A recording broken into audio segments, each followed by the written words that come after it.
السلام علیکم ناظرین، آپ دیکھ رہے ہیں میں اور آپ۔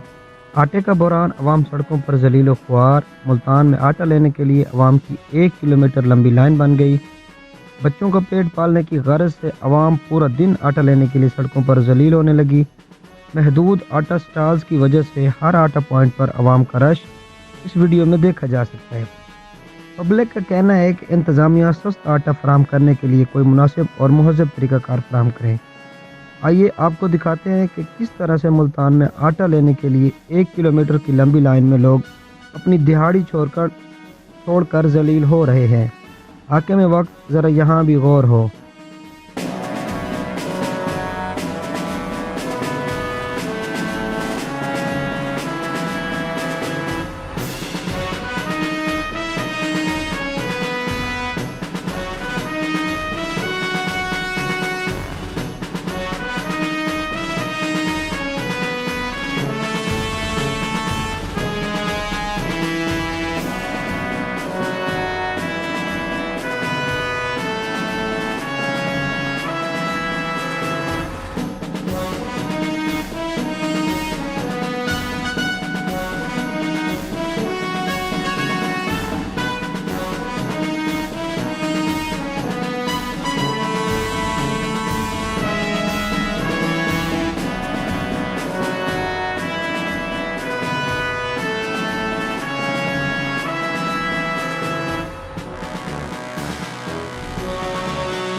مزید ایسی ویڈیوز کی اپڈیٹ کے لیے دیکھتے رہیے میں اور آپ۔